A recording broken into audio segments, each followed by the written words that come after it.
आम पिला था से गुरुजी गुरुमा परीक्षा पूर्व आम कौन बतई था कि क्वेश्चन सब अटेंड कर भी छाड़बनी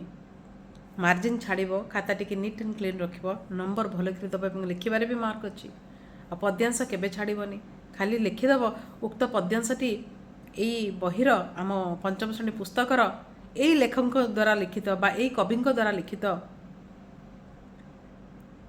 पद्यरू आसीअछि। एठारे कवि या कहवाक चाहते जे तापर आपण आपण मन कथा लिखु आसु बढ़िया भाव में लिखु आसुनी जदि सेतिकी भी लिखु किछटा लिखु जोटा कि परीक्षक मन न पाई पारे बट आप अटेंड कर भी मार्क अच्छी। सेमती गणित भी लिटिल लिटिल स्टेप्स करूँ सार मैंने कहते छाड़बनी प्रत्येक स्टेप्रे मार्क अच्छी। सेमती जीवन समस्या भी जिते आम जुझु था कौन करूँ कौन ना चतुर्दिग अंधकार दिशे से समय लिटिल लिटिल स्टेप्स दिंतु केमती मन को शांति रखिए मन पकातु माँ केमती परीक्षा पूर्व दही टिके दी मुंड थंडा रख सेमती जीवन परीक्षा भी आपन दही भाया किछिटा जिनस करतु जमती जप तप आध्यात्मिकता ये सब आप मन को थंडा रखिब